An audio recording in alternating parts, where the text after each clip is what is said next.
Utukuzwe Baba wa mbinguni kwa neema hii ambayo umenijalia asubuhi ya leo kuamka nikiwa mzima. Ninakushukuru pia kwa ajili ya mpango mzuri ulionao juu ya maisha yetu siku baada ya siku. Na kama vile kiongozi wa kikundi hiki ameona vema kwamba mimi nichangie neno lako miongoni mwa ndugu zangu wengi walio mbali na karibu. Basi ninakuja kwako Baba kusema asante kwa ajili ya mpango huu mzuri ulionao, kwa kuwa mapenzi yako mema ni kwamba kila mtu aweze kufikia toba na kuokoka. Basi ninaomba neno lako kwa siku ya leo ukalivuvie mwenyewe, ili kwamba liweze kutenda kazi maishani na moyoni mwa kila mmoja ambaye ananitega sikio kwa wakati huu. Asante Baba, kwa sababu unawajua walio mbali na karibu, nao unawapenda. Hata mimi mwenyewe Bwana unanijua udhaifu wangu, lakini kwa neema yako ninaamini ya kwamba utanitumia kama chombo tu, ili kila mtu atakayesikia sauti hii apate kusaidiwa, apate kufanikishwa katika maisha yale ya rohoni, maisha ambayo mwenyewe unatutakia, kwa sababu neno lako ni chakula, neno lako ni uzima. Acha basi neno lako likaumbe upya mioyo yetu, ile ambayo imejawa na masikitiko, mioyo ambayo imejawa na tamaa na anasa za ulimwengu. Ninajua ndani ya mioyo yetu kuna mambo mengi ambayo yanafichwa humo, lakini neno lako kama taa linaweza kung'aa katika mioyo yetu na kutuonyesha udhaifu wetu, ili kwamba tukikuinulia macho, tukikuinulia maisha yetu na ukabidhi wewe, basi unaweza ukatutengeneza, unaweza ukatufanya kadiri unavyotaka mwenyewe. Basi ututengeneze kwa neno lako Baba. Kwa wakati huu nilitoapo neno lako, acha mwenyewe linifariji, neno lako linijenge mwenyewe kwanza, na atakayenisikia basi neno hili lipate kumsaidia pia. Mapenzi yako yatimizwe kwa wakati huu, tangu mwanzo wa kipindi hiki mpaka mwisho. Acha sifa zote, heshima na utukufu vikurudi wewe Mungu peke yako, kwa jina la Yesu Kristo, Bwana na Mwokozi wa maisha yetu. Haleluya. Ya ndugu zangu wapendwa, mahali popote mlipo, ninawasalimu kupitia jina tukufu la Bwana wetu Yesu Kristo. Namshukuru Baba asubuhi ya leo kwa kunijalia hii neema ya kuchangia pamoja nanyi neno lake. Lakini pia namshukuru kiongozi wa kikundi hiki. Hii ni platform ya Reveil du Soir, hii grupe ya WhatsApp ambayo inaitwa kwa jina la Reveil du Soir, hii ikiwa na platform yake. Na katika platform hii ninazungumza leo mahali ambapo kunapatikana watumishi wa Mungu wa kila aina. Basi ndio maana kwa wakati huu ninaona kweli vema nijinyenyekeze mbele zenu ninyi nyote, ili kwamba Bwana nijalie kile ambacho ninaweza kuwazungumzia. Najua watumishi wa Mungu ni watu ambao wanakuwa ni wapakaliwa mafuta wa Bwana, na ni vigumu sana kuweza kufundisha watu ambao wana wajibu wa kuwafundisha wengine pia. Hii ni neema kubwa ambayo nimejaliwa, na ndio maana kwa wakati huu ninaamini ya kwamba neema ya Baba itakuwa pamoja nami, ili kila aliye kwenye platform hii apate kufarijika, apate kusaidiwa, apate kufaidia katika yale ambayo tunakwenda kuchangia kwa siku ya leo. Na siku ya leo ninajisikia tuongee kuhusu maneno yanayopatikana katika waraka kwa Waibrania. Waraka kwa Waibrania sura yake ya 5, tutasoma tangu mstari wa 1 hadi mstari wa 6. Hapa ndipo tunakwenda kuzungumzia, na kadiri Bwana atatujalia, basi ninaamini ya kwamba tutabarikiwa sote pamoja. Hapo kwenye mstari wa 1 Biblia inasema, maana kila kuhani mkuu aliyetwaliwa katika wanadamu amewekwa kwa ajili ya wanadamu katika mambo ya mhusuyo Mungu, ili atowe matoleo na dhabihu kwa ajili ya dhambi, awezaye kuwachukulia kwa upole wao wasiojua na wenye kupotea, kwa kuwa yeye mwenyewe yu katika hali ya udhaifu.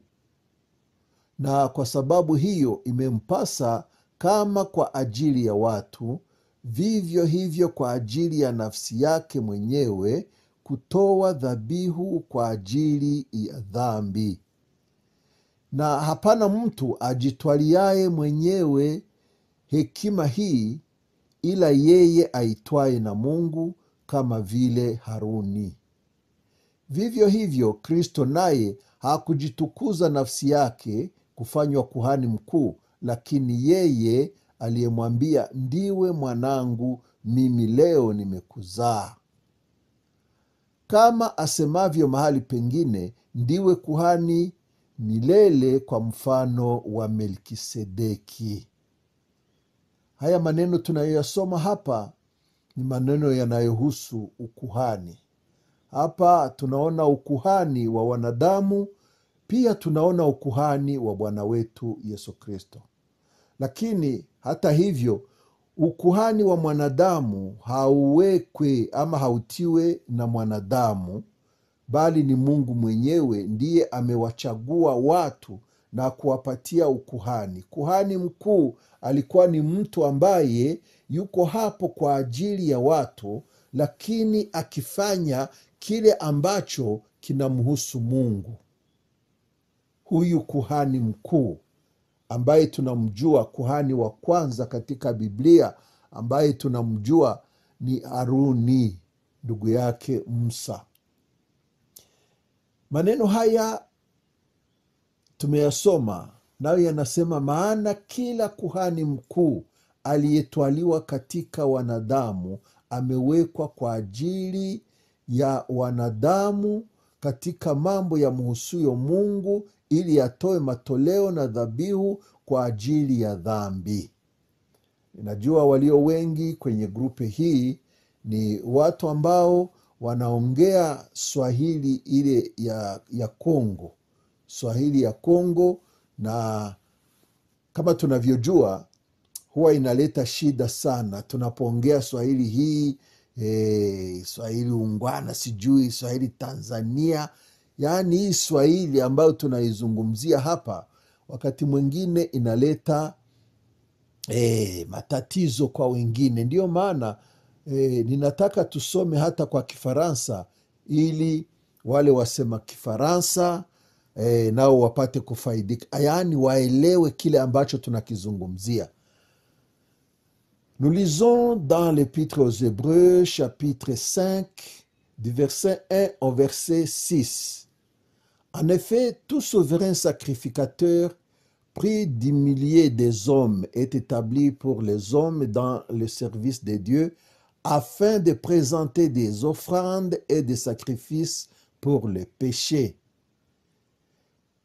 Il peut être indulgent pour les ignorants et les égarés, puisque la faiblesse est aussi son partage. Et c'est à cause de cette faiblesse qu'il doit offrir des sacrifices pour ses propres péchés, comme pour ceux du peuple. Nul ne s'attribue cette dignité s'il n'est appelé de Dieu, comme le fut Aaron. Et Christ ne s'est pas non plus attribué la gloire de devenir souverain sacrificateur, mais il la tient de celui qui lui a dit, « Tu es mon fils, je t'ai engendré aujourd'hui. » Comme il dit encore ailleurs, « Tu es sacrificateur pour toujours, selon l'ordre de Melkisedeki. » Hapa tunasikia vizuri jinsi gani kila kuhani ambaye ametwaliwa ama amechukuliwa ama amechaguliwa miongoni mwa watu, huyu amewekwa kwa ajili ya watu katika huduma ya Mungu, ili aweze kutoa matoleo na dhabihu kwa ajili ya dhambi. Huyu ni mtu ambaye Mungu mwenyewe anamchagua miongoni mwa watu wengi. Kuhani mkuu siye mtu ambaye anawekwa na mtu fulani, siye ambaye anajitokeza na kujifanya kuhani mkuu. Hii isikilike vizuri. Unajua siku hizi tuna shida sana. Tuna shida ya watu ama watumishi ambao wanaitwa ni watumishi wa Mungu, lakini ukiangalia kweli wala hakuna dalili ya kuchaguliwa kwake na Mungu, wala siye Mungu amemchagua. Wakati mwingine wala watu sio watu walimchagua, lakini yeye mwenyewe amejitokeza tu. Halafu akajichagulia watu ambao wanaweza kumupaka mafuta, wamwombee, yani wamuweke ama wamtangaze kwamba yeye tangu leo anakuwa mtu fulani. Wenda alikuwa ni shemasi katika kanisa fulani, halafu anaona sadaka zinazoingia kanisani ni nyingi, na hapa mchungaji wala hamjali, hampatia hata sehemu ndogo. Basi anaona vyema na yeye aende aanzishe kanisa lake mahali ambapo atakuwa akitumia sadaka kama atakavyo mwenyewe. Naona mtu akiwa na nia kama hii, kwa kweli anaweza kujiita mchungaji, lakini sio kwamba yeye ni mchungaji kabisa, kwa maana uchungaji ni huduma. Ni wajibu ambayo mtu anapewa na Mungu. Kulichunga kanisa la Kristo sio mchezo. Kuchunga kondoo za Bwana wetu Yesu Kristo sio mchezo. Ndiyo maana Biblia inasema wazi ya kwamba hakuna kuhani mkuu ambaye alitwaliwa miongoni mwa watu wengi, halafu akawekwa ili afanye kazi ya Mungu, halafu huyu ajichukulie. Nilifurahia sana mstari wa 4. Mstari wa 4 kwa Kifaransa wanasema nul ne s'attribue cette dignité s'il n'est appelé de Dieu comme le fut Aaron. Hakuna mtu ambaye anaweza kujitwalia hii heshima, anaweza kajifanya kuhani mkuu, isipokuwa tu ameitwa na Mungu. Sasa Biblia inasema hakuna mtu ambaye anaweza jitwalia sifa hizi. Sasa hakuna mtu anaweza jitwalia sifa hizi, na leo tunawaona. Imekuwaje leo inatendeka, wakati hapo mwanzo haikuwezekana? Hakuna mtu katika Agano la Kale, hakuna mtu ambaye angeweza kujitwalia hizo sifa, ajifanye kuhani mkuu, na hakuchaguliwa na Mungu. Kwa sababu gani? Kwa sababu wakati ule ulikuwa ni wakati wa sheria. Hapa ni sheria ndiyo ilikuwa ikifanya kazi. Halafu Mungu kama amekataa usifanye hivi, halafu wewe unaifanya, hapo hapo unapambana na matokeo, unapata shida. Unajua inasemwa kwamba kuhani mkuu aliingia mara moja tu kwa mwaka. Aliingia mahali patakatifu pa patakatifu, aliingia mara moja kwa mwaka, baada ya kujitolea kwanza dhabihu ya dhambi zake mwenyewe. Baada ya kujitolea hiyo dhabihu, basi anaweza kaingia patakatifu pa patakatifu, akichukua damu ya ndama, damu ya mwanambuzi ambaye hana mawaa, hana lawama yoyote ile. Halafu anakwenda kutoa dhabihu kwa ajili ya taifa lote la Israeli. Mara moja kwa mwaka anaingia hapo, akiwa amejitakasa kwanza mwenyewe. Hapa anahakikisha ya kwamba anaingia mahali patakatifu pa patakatifu, na kama angeenda bila kujitolea dhabihu ya dhambi zake mwenyewe, basi hapa angepambana na shida kabisa. Ndiyo maana imesemwa kwamba alikuwa akivaa kengele na wanamweka kamba kwenye mguu, ili kwamba akifia humo basi asionekane mtu mwingine wa kuingia humo, kwa maana na yeye angeweza kupatwa na hiyo shida, angepigwa na Mungu na kufa, kwa maana hapo ndipo palikuwa utukufu wa Mungu.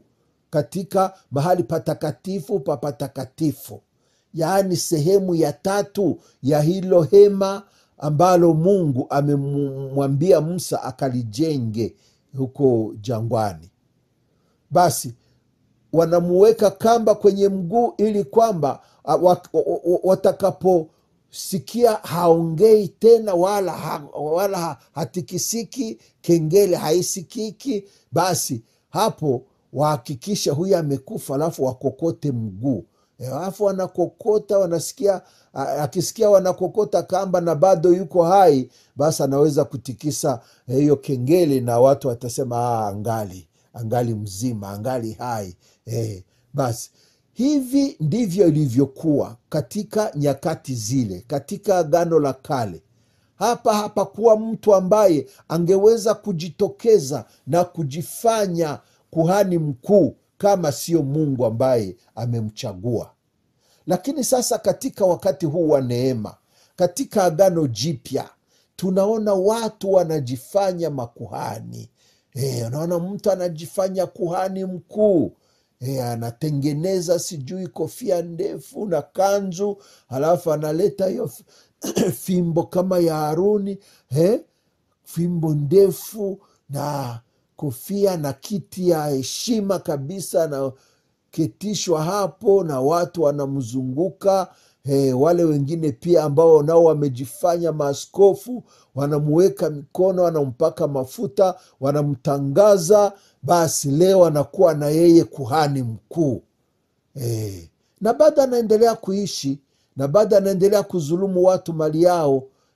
Watu anawadanganya watu, anawaibia mali yao, anafanya kila anachoweza na hakuna matokeo yoyote. Unaona mtu, mwaka unapita, miaka kuja, miaka nenda, miaka rudi, yaani unakutana mtu anaitwa askofu, sijui kuhani mkuu, lakini wala hakuna matokeo mabaya juu yake. Lakini Biblia inatuambia kwamba hakuna mtu ambaye angeweza kujitwalia sifa hiyo. Na hapana ajitwaliaye mwenyewe heshima hii ila yeye aitwaye na Mungu, kama vile Haruni. Sasa kwa nini leo hatuoni hasara yoyote ile kwa mtu ambaye anajitwalia hii sifa, hii heshima? Nafikiri ni kwa sababu Mungu ameona kwamba angefuata matendo ya wanadamu, angefuata wingi wa dhambi zinazofanyika miongoni mwa wanadamu leo, basi Mungu angepiga ulimwengu wote. Mungu angewamaliza, kwa sababu asiyefanya hiki anafanya hiki, asiyefanya hiki anafanya hiki. Leo hakuna hofu ya Mungu tena. Leo hakuna heshima ya kazi ya Mungu, bali watu wanajitwalia hiyo heshima ya kuwa watumishi wa Mungu, lakini huku wakilenga faida zao wenyewe. Ni kama watumishi wa tumbo zao, wala sio watumishi wa watu kwa ajili ya Mungu. Hii ndiyo shida tulionayo leo. Basi Mungu atusaidie. Hapo mwanzo kanisa lilipoanza, tunaona mtu kama akina Anania na Safira mkewe, hawa walipigwa hapo hapo wakafa kwa sababu tu ya kudanganya, ya kunena uongo miongoni mwa ndugu zao. Kanisa la kwanza lilipokusanyika na likafurahia kuchangia mali yao, na wao walijifanya kama nao wanakubaliana na mpango wa kanisa, halafu wakaenda kuuza mali yao, wakauza shamba yao, halafu wakaleta tu sehemu ndogo. Hii ikawa ndio kama vile maonyesho tu, wakaonyesha, wakaileta kwenye mitume na kuwaeleza kwamba hii ndiyo yote ambayo wameweza kupata katika hilo shamba lao ambao wameliuza. Na Petro ambaye alikuwa amejaa Roho Mtakatifu akaweza kuwakemea, na katika kuwakemea basi hapo hapo wakakata roho, wakafa. Najua hapa kanisa lilikuwa lingali likianza, na kanisa lilikuwa lingali na hofu ya Mungu. Kanisa lilikuwa lingali katika ule utakaso wa roho. Ni mpango wa Mungu ambao umelianzisha hili kanisa. Halafu mwanadamu akataka kuleta ujanja hapo tu kanisa lingali linaanza. Ndio maana Mungu, ili kwamba aweze kulisafisha kanisa lake na kuonyesha ya kwamba yeye mwenyewe ndiye ameanzisha hili kanisa, basi ilibidi kuonekane alama kama iliyoonekana kwa Anania na Safira. Lakini sasa tunaona watu wengi wanatenda zaidi ya yale ambayo Anania na Safira wamefanya, lakini hakuna matokeo yoyote juu yao. Kwa nini? Mungu mwenyewe anajua. Unajua, Mungu hafurahie kifo cha mwenye dhambi. Na hapa kweli tungeomba Mungu alete uamsho na auishe kanisa lake, yaani kazi yake akaifanye upya, akaitengeneze tena, kwa maana yale ambayo yanaitwa kwa jina la Mungu ndiyo mengi. Makanisa mengi leo yana jina la Yesu Kristo, yana jina la Mungu aliye hai, lakini makanisa yenyewe ni kama makampuni, ni kama maduka ya watu. Watu wanajifanyia mambo kadiri wanavyotaka, wala hakuna heshima tena ya kazi ya Mungu, na watu wanadharau Mungu kwa ajili ya wale walioitwa kwa jina lake. Hapa ninapita nakumbuka kabisa andiko moja ambalo linapatikana katika kitabu cha Isaya. Ni Isaya sura yake ya 43 au 43 mstari wa 7. Hapa Mungu anasema kwa kinywa cha nabii Isaya, anasema, kila mmoja aliyeitwa kwa jina langu niliyemuumba kwa ajili ya utukufu wangu, mimi nimemuumba, naam, mimi nimemfanya. Unajua, Mungu alipomuumba mwanadamu, alimuumba ni kwa ajili ya utukufu wake, yaani kwa ajili ya utukufu wa Mungu. Mtu ameumbwa, mwanadamu kaumbwa kwa ajili ya utukufu wa Mungu. Kwa usemi mwingine ni kusema kwamba Mungu amemuumba mtu ili kwamba amtukuze Mungu. Katika matendo yote mwanadamu alipasha kufanya, sifa na utukufu vilipasha kumrudilia Mungu, kwa maana Mungu amemuumba mwanadamu ili kwamba aweze kutawala dunia. Vingine viumbe vyote viwe chini ya uongozi wa mwanadamu. Halafu Mungu kama muumbaji samahani, Mungu kama muumbaji ilibidi awakilishwe na mwanadamu katika ulimwengu. Viumbe vyote vingeweza kumjua Mungu kupitia mwanadamu. Mwanadamu huyu ndiye ambaye Mungu mwenyewe anahakikisha kwamba amemuumba kwa ajili ya utukufu wake.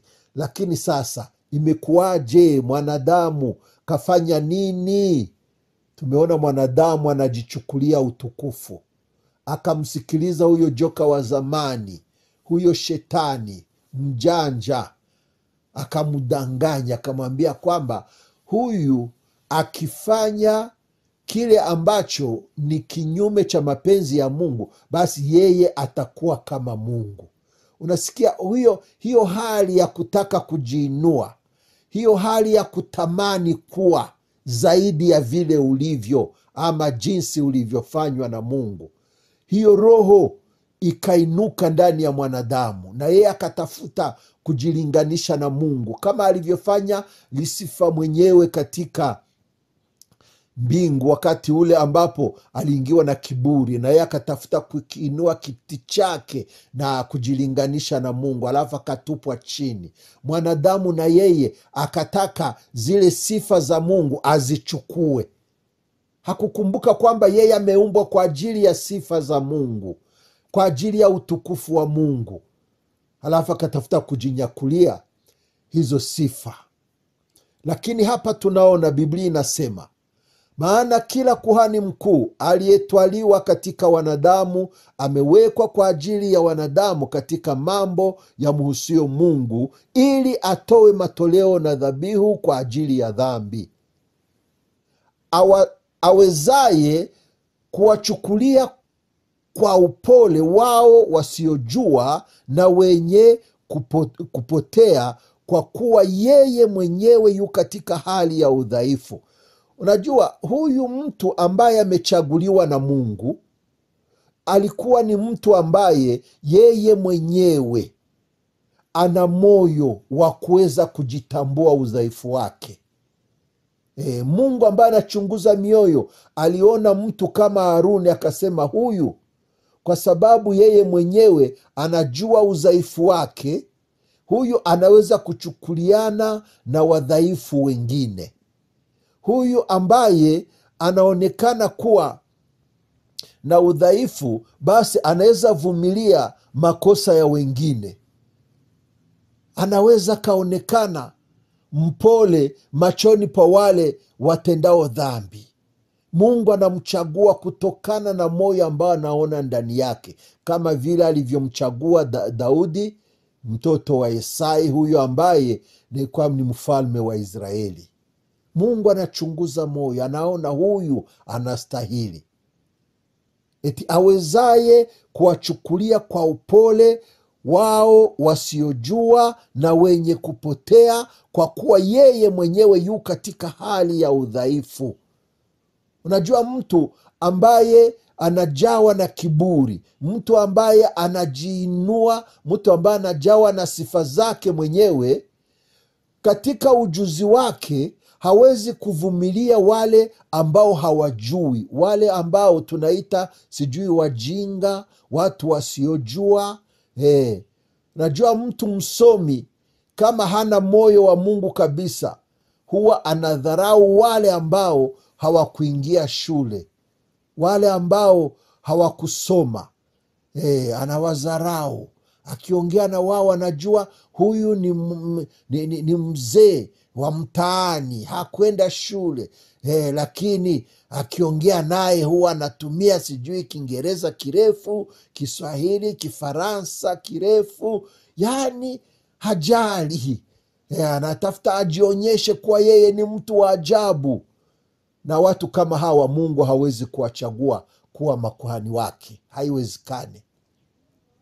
Na kwa sababu hiyo imempasa, kama kwa ajili ya watu, vivyo hivyo kwa ajili ya nafsi yake mwenyewe, kutoa dhabihu kwa ajili ya dhambi. Hii ndio tumesema, kabla huyu kuhani mkuu kuingia katika kile chumba cha ndani kabisa, katika mahali pale patakatifu pa patakatifu, basi ilibidi mwenyewe kwanza ajitambue kama mwenye dhambi, halafu ajitolee dhabihu ya dhambi, na hapo aweze kuingia pamoja na hiyo damu ya kutoa dhabihu kwa ajili ya dhambi ya wanadamu wengine. Lakini kwanza ajitambue mwenyewe kama mwenye dhambi, halafu na ajitolee dhabihu ya dhambi yake mwenyewe, ndipo aweze kuingia hapo. Kwa mstari wa 4, na hapana mtu ajitwaliaye mwenyewe heshima hii, ila yeye aitwaye na Mungu, kama vile Haruni. Hakuna mtu ambaye alipashwa kujitwalia hii sifa ya kuitwa kuhani mkuu kama hakuwekwa na Mungu. Lakini ajabu ni kwamba siku za leo tuna watu ambao wana majina makubwa, watu ambao wana heshima, wana sifa, na sifa hii na heshima hii wamejitwalia wenyewe, hawakupewa na Mungu. Na wanadamu wanawaogopa kwa sababu wanawatisha na mambo makubwa, maneno ya hekima, yani ni msomi, ni dokta, profesa, ni mtu ambaye anajinua sana. Ukisikia habari zake kabisa, wewe mwenyewe unaogopa. Amesoma sijui Marekani au wapi huko, chuo kikuu cha, yani ni mtu maarufu, mtu wa ajabu. Na kumbe hii sifa yote amejitwalia mwenyewe, hakupewa na Mungu. Lakini kwa mstari wa kwanza tunaona mfano wa Bwana wetu Yesu Kristo. Yeye mwenyewe anasema vivyo hivyo Kristo naye hakujichukulia vivyo hivyo Kristo naye hakujitukuza nafsi yake kufanywa kuhani mkuu, lakini yeye aliyemwambia, ndiwe mwanangu, mimi leo nimekuzaa.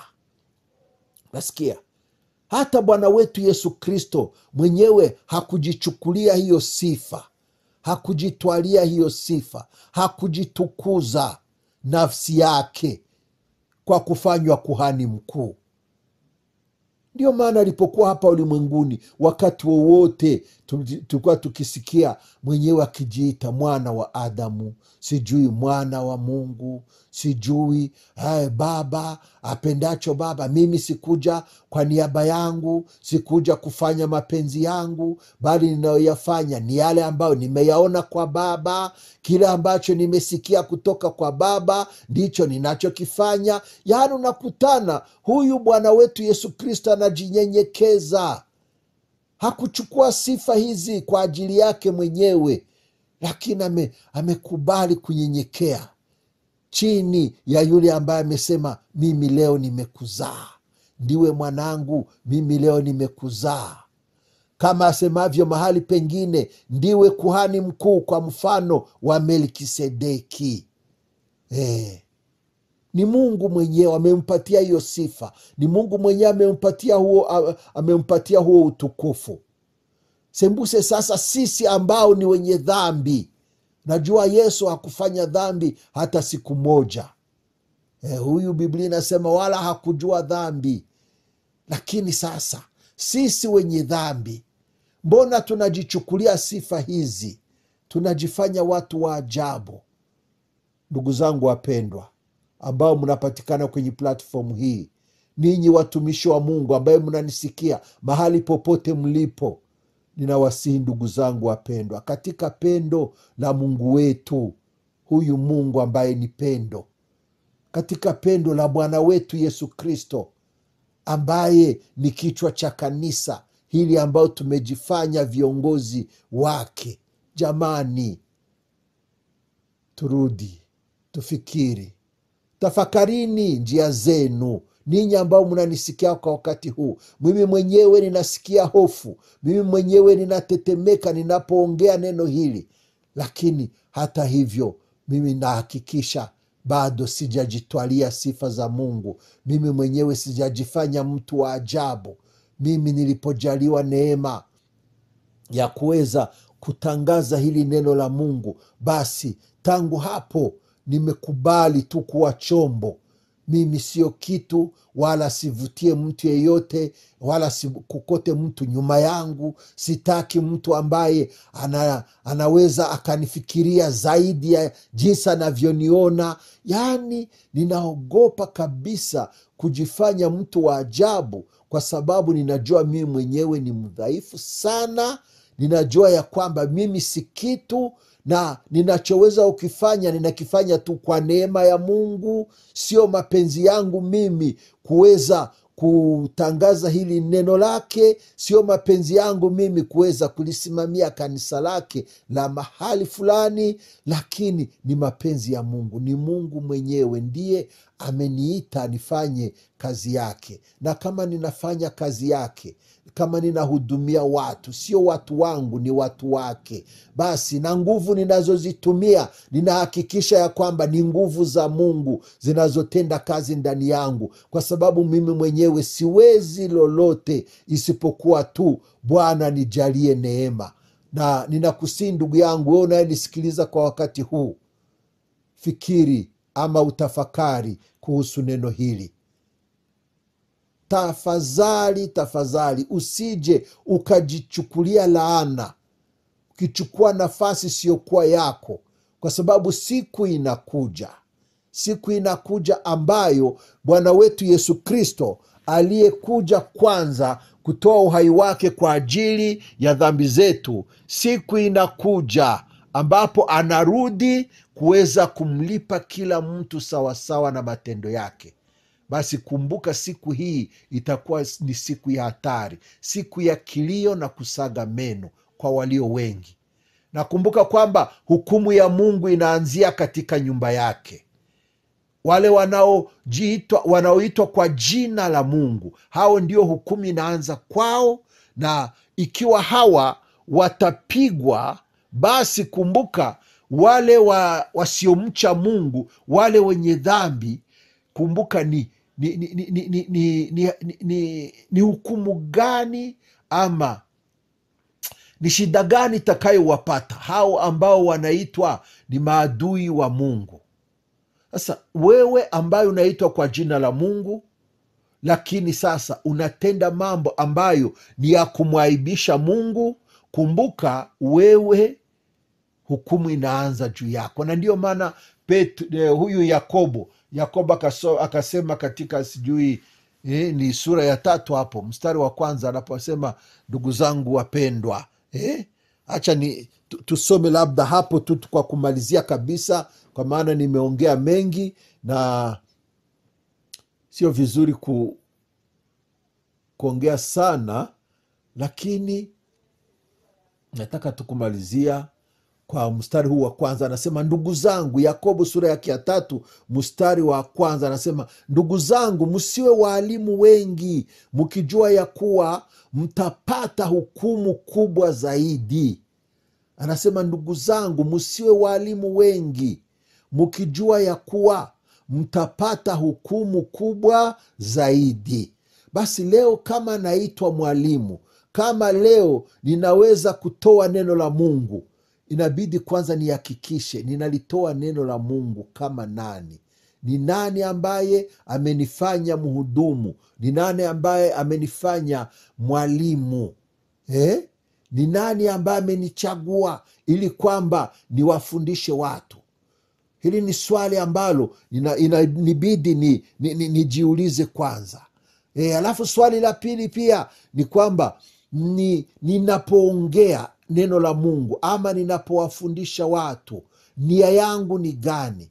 Je, ni watu wamjue Mungu, watu wamheshimu Mungu, ama ninaifanya ili kwamba nijitamanishe, nionyeshe ya kwamba na mimi ni mtu wa ajabu? Ama kwa njia nyingine ninataka nifaidie kupitia neno hili? Unajua watu wengi wamechukua neno la Mungu kama vile biashara. Wanaliuza kwenye barabara, yaani wahubiri wa mtaani wanahubiri kando kando ya barabara huko. Naona katika nchi kama huko Kenya, sijui Tanzania, nimeona kwa YouTube kijana machachari anasimama akiwa na kipaza sauti, alafu anachachamaa sana, tubu dhambi, ninyi wenye dhambi mtahukumiwa. Mimi ni mtume fulani, mimi mtume fulani, nimekuja kukwambia habari njema. Basi akiongea dakika 2, 3, 4, 5, basi hapo anaanza kualika watu, basi toweni sadaka, toweni sadaka kwa ajili ya Injili. Huyu ni mfanya biashara, lakini anaifanya kwa jina la Yesu. Huyu anachuuza neno la Kristo, anauza huduma, anauza biashara, anauza neno la Kristo kama biashara. Yaani huyu mjanja ajue ya kwamba hukumu inakuja, na hukumu yake itakuwa kubwa kuliko ya wale ambao wala hawakumjua Mungu. Unajua mtu ambaye anajifanya yani ni kama dhambi ambayo ni dhambi ya kukusudia. Unajua hiki si kweli, lakini wewe unakifanya tu, basi hukumu inakuja. Ndugu zangu, sikutakie hukumu, lakini ninakuombea neema ya Baba iwe juu yako. Wewe na mimi tuhakikishe ya kwamba tunachokifanya ni kile ambacho tumepewa ama tumeitwa kufanya, na tumeitwa na Mungu. Bwana wabariki ndugu zangu wapendwa, tuonane tena kwa wakati mwingine.